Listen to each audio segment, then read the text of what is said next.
What just happened there in Queensland? For the first T20I, it looked like India was playing the opener of the T20 World Cup. But here in the second match, and it just looked like India was playing the finals of the T20 World Cup. Australia made a strong comeback. India finished 480, courtesy Pooja Vastrakar. But will that be enough? That's the big question. I'm joined by Ananya and Gomesh here at the mid-match show. Ananya, what was that? What just happened? Well, I think you summed it up nicely. I mean, it did look like it was a big contrast from the performance of the batters in that first game.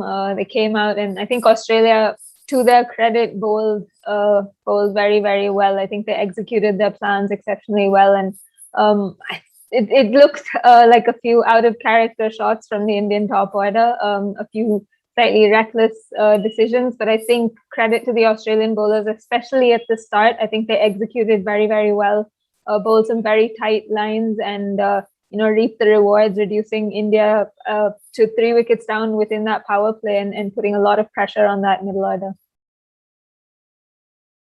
A lot of reckless shots, but a lot of runouts. Umesh, what's your take on those runouts? Like, some didn't even make sense. The stumping of Harmanpreet Kaur, run out of Yastika Bhatia, and then that huge mix-up between Deepti Sharma and Pooja Vastrakar. Well, I mean, it was always going to be a case when Yastika Bhatia and Harman was batting together. There were a few mix-ups in between, and also not just the runouts. Throughout the innings, Australia were incredible in the outfield with respect to even the first catch, what we saw of Mandana. And especially coming to the Deepti Sharma and Pooja Vastrakar's run out, it was Ellis Perry who was running across the ground in the boundary and take a full length dive, deflect the ball, and then another fielder came in and threw the ball. So I think credit to Australian fielding, as always, they have been incredible through the innings. But I mean, if you look at it, what would have happened had it was Deepti who was in the strike and Pooja had got out? I don't know. But so at this point, I think it's just one of those days where a lot of things didn't go well for India. Even at the start, it seemed like Mandana was very itching to get the first boundary off. There were a couple of good shots that went to the fielder. And yes, Tayla bowled really, really well, adjusted from the first match in their line and length. So, I mean, like I said, it's just, I think, one of those days that none of the things that mattered didn't go really well for India. And then the team pacer, Tayla Vlaeminck, started off really well. You wanted her to take a couple of wickets in the first game. She did those in those couple of wickets, and both the openers gone. And yeah, Gardner didn't have to even come into the picture to take the wicket of Smriti Mandhana.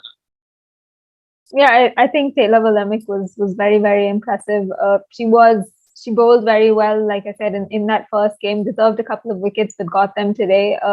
And again, I think it was just the pace. She came out and just unleashed as only she could. Bowled, just ran in and let rip, really. And I think, like I said, in the first game, it was the shape that she got that was very, very impressive, and that's what caused Smriti Mandhana's, or led to Smriti Mandhana's wicket. It was the late shape into her, something that has caused her issues for the last few years. Not someone who plays a classical on drive, so when the ball tails into her late, she does tend to drag it slightly square.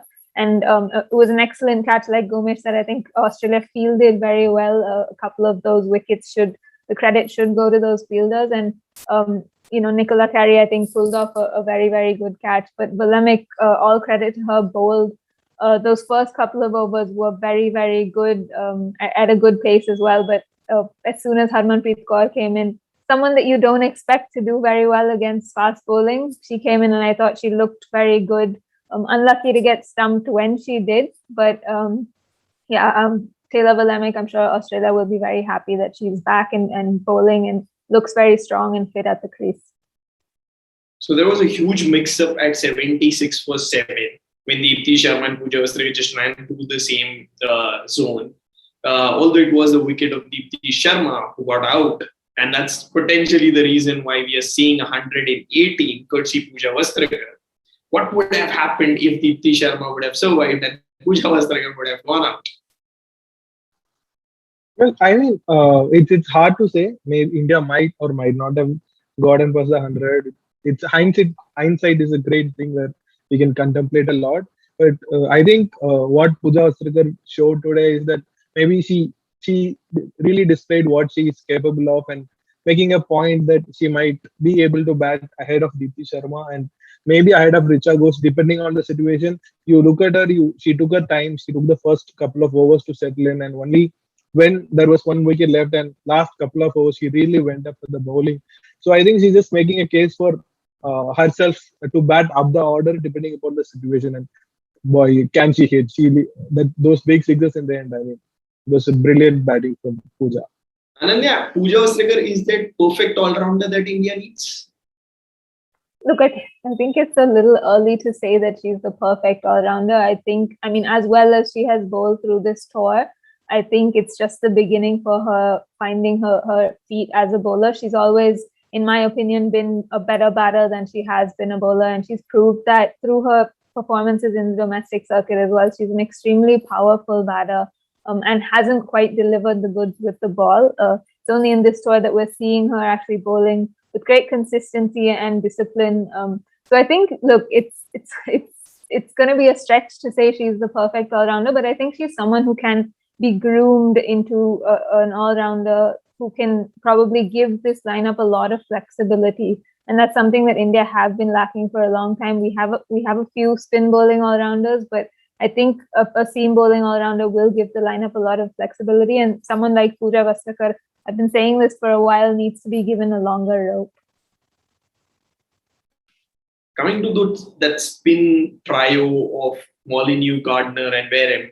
Molineux 4 overs, 11 runs, 2 wickets. Gardner 4 overs, 12 runs, 1 wicket.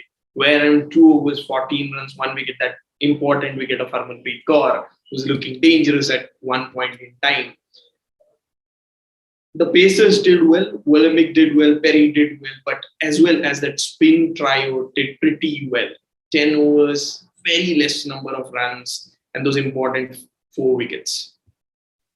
Well, I mean, if you are going to score 33 runs of 10 overs and lose 4 wickets, it's always going to be a bit of trouble. But I think maybe India might look at it as a positive given the amount of turn that Australian spinners extracted. Maybe they might be thinking they might miss Rana, but still they have just 2 spinners and will be Harman. And if Jemima had been bowling in the nets, there is a lot of talk about her bowling as well. They might roll her now, but I think they might miss a spinner a bit. And if India were to have whatever little chance to come back in this match and get a win, then it's highly relying on the 2 spinners that they have. So Ananya, is it going to be more of a spin thing with India, or do you feel India is going to say to their pacers that yes, we believe in you and today is going to be your day? Well, through the tour, it is the seam or the fast bowlers that have stood up for India, much against the expectations of everyone watching. And both or all 3, I won't put Pooja Vastrakar in the same bracket, but Shikha Pandey and Renuka Thakur are both genuine swing bowlers. And under lights, you'd expect the ball to move. We did see both Vlaeminck and Perry get a bit of movement. So I think the seamers, if they are to get, do some damage, will have to do it with the new ball. And it will be very important. I'm keen to see which of them gets the new ball, because I think Pooja Vastrakar is the only outswinger in the 3 of them. So, how they handle their 3 seamers is going to be interesting. But I think if India have to make a game of this, they'll have to throw that new ball to the seamers and say, we need a couple of wickets early on. And the spinners come in later, and maybe India apply their spin choke as they normally do. But Australia bat right till 10, except Vlaeminck, possibly everyone bats down that. So do you feel that couple of wickets are going to be enough? You need to just get them all out in order to do that 7-7. Well, I mean, which is why it is So unless someone has a freakish day, takes 3 or 4 wickets, it's really hard for India to make a game out of what has happened today. A lot relies on, I think, Gaikwad hung in there for Pooja Vastrakar to get India to a total where she could probably try and defend. I think Gaikwad will be the crucial bowler for India. If she has a day, then maybe the slightest of chance that's possible. But the only way they are winning is probably getting them all out. Okay, so India is already there in the huddle. Final prediction time, or Gomesh, you start. Might not be a clinical chase, but I think Australia will eventually get there. It's just they're just too good a team to not chase a runnable total in this format. Okay, so what's the over mark you're expecting? Around 17, I think around 17 or Your 18. take. Do you feel India has a little chance? Again, I'm going to say this: if India have to have any chance, they have to get three wickets in the power play to put any pressure on Australia. Otherwise, like Gomesh said, even if it's not a clinical chase, Australia will find a way to get over the line. So I'm not going to make any over predictions or anything like that, because again, everything goes wrong. But I do think Australia are too good a team not to be able to chase this time. So we already have the start of the match. Alisa Healy, Beth Mooney there at the crease. India is getting warmed up. They are there to chase 190.